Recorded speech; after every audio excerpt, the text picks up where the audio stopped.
Bueno, muy bien, seguimos en el diario y ahora vamos a hablar con Ezequiel Rudman a propósito de este tema que presentábamos recién. Esto es la posibilidad de que el gobierno, Ezequiel, bueno, se dé una especie de autoaumento, podríamos decir. Así es, ahí los vemos sonriendo, ¿no? A todos los miembros del gabinete. Uno se pregunta por qué sonríen. Bueno, tal vez porque el lema es año nuevo, sueldo nuevo en el gabinete de Javier Milei, que se prepara para firmar un decreto que saldría publicado este viernes 2 de febrero, bueno, descongelando lo que son los sueldos del Poder Ejecutivo Nacional. Estamos hablando del presidente de la Nación, los ministros del gabinete, los secretarios y los subsecretarios, ¿no? Ahí estamos viendo un destacado.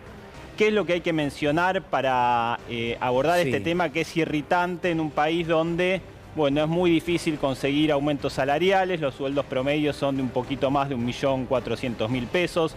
Hay un 40% de informalidad. Bueno, Javier Milei, cuando llegó a la presidencia, resolvió congelar los sueldos de todos los funcionarios del Poder Ejecutivo Nacional que no tienen aumento desde diciembre del 2023, ¿no? Recuerden que casi el tema de la lucha contra la casta y los salarios, especialmente del Poder Ejecutivo Nacional, fueron una bandera de campaña de Javier Milei de La Libertad Avanza desde el inicio de su gestión, ¿no? Un Javier Milei que empezó como diputado y sorteaba incluso su sueldo, su dieta como legislador nacional. Bueno, cuando fue electo presidente, congeló los salarios en el marco de este discurso anticasta y ya transcurridos 2 años, bueno, el tema empezó a generar malestar dentro de los propios funcionarios y los propios ministros, que en las últimas reuniones de gabinete ya le plantearon directamente a Manuel Adorni, jefe de gabinete, y a Karina Milei, que había que hacer algo con el tema salarios. ¿Cuánto está ganando, por ejemplo, el presidente de la Nación en mano? Bueno, al margen de las versiones de criptoestafa, ¿cuánto es lo que percibe como sueldo, no? Bueno, 4 millones de pesos. Los ministros tienen un salario de un poquito más de 3.700.000 pesos y un poquito más abajo están los secretarios y subsecretarios. Es un eterno debate, ¿no? Está bien que se aumenten los sueldos, tienen que tener sueldos altos, tienen que tener sueldos bajos. Lo cierto es que si uno tiene un staff de funcionarios públicos, bueno, con sueldos bajos, tal vez suene políticamente correcto, pero también tiene sus inconvenientes, ¿no? Porque, bueno, están más expuestos a tentaciones, ¿no? Funcionarios que son mal pagos y también en el caso de funcionarios que son mal pagos, bueno, terminan entregándole la gestión política y de los intereses públicos a personas que vienen tal vez del sector privado y que tienen una espalda económica más fuerte para poder sostenerse, ¿no? Nunca nos vamos a poner de acuerdo sobre si tienen que estar bien pagos o mal pagos, pero concretamente en el caso de los funcionarios del Poder Ejecutivo Nacional tuvieron sus sueldos congelados desde diciembre del 2023 y este viernes en principio saldría la publicación de este decreto que les daría un aumento de ¿cuánto? Bueno, en los últimos 2 años se calcula más o menos una inflación acumulada de 60%. Bueno, el aumento que recibirían sería de un 30% aproximadamente, se habla de 30 puntos por abajo de la inflación acumulada y lo que no está muy claro todavía es si va a haber un mecanismo de actualización automática, ¿no? Así como tienen los senadores, que son los mejores pagos, estamos hablando de otro poder, ¿no? El poder legislativo, ya en el caso de los senadores, que cobran un bruto de 10 millones de pesos, son unos 9 millones de pesos en mano, pero que actualizan sí sus salarios en base a la paritaria de los empleados legislativos. Bueno, en el caso del Poder Ejecutivo Nacional falta definir un mecanismo de cómo se va a otorgar este tipo de aumentos. Bueno, una comparación que seguramente tiene sentido sería la de un legislador con respecto a alguien que forma parte del Poder Ejecutivo.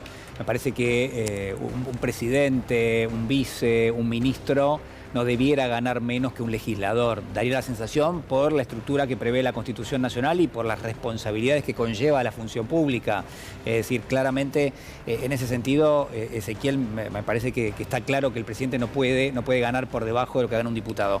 Ahora, lo que pasa también, y esto es lo que me parece vos también estás poniendo en juego, es que se trata de un gobierno que ha hecho del tope salarial o, si querés, las dificultades para llevar adelante una política de actualización salarial, ha hecho prácticamente el epicentro de su política antiinflacionaria. Entonces, exacto, ha pisado salarios. Claro, entonces ahí es donde uno dice, bueno, a ver, Por un lado, sí, por supuesto, el presidente, los ministros, vos decías secretarios, subsecretarios, bueno, es una estructura muy grande, tienen que tener un ingreso acorde a lo que son sus responsabilidades, no hay ninguna duda. Ahora, ¿qué pasa cuando desde el gobierno nacional baja como política antiinflacionaria que no hay que ceder ante la posibilidad de convalidar, por ejemplo, acuerdos paritarios que prevean un incremento, no sé, incluso para tratar de empatarle a la inflación?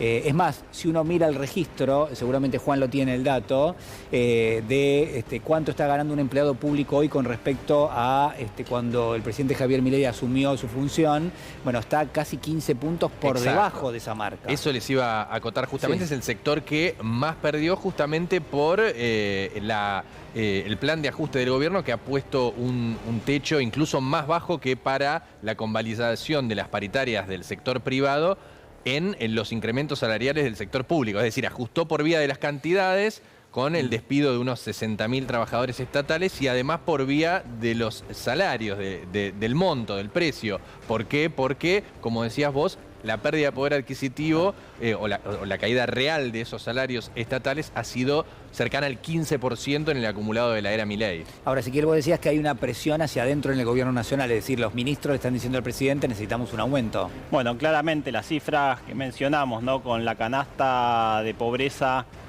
para una familia, bueno, por arriba del 1.300.000 pesos, estábamos hablando justamente del presidente con un salario de 4 millones de pesos, los ministros por debajo de esa cifra, con 2 años de salarios congelados. Bueno, el tema, decíamos, ya generó malestar directamente entre los funcionarios y llegó a oídos de Karina Milei y de Manuel Adorni, quienes terminaron habilitando, ¿no?, este aumento salarial.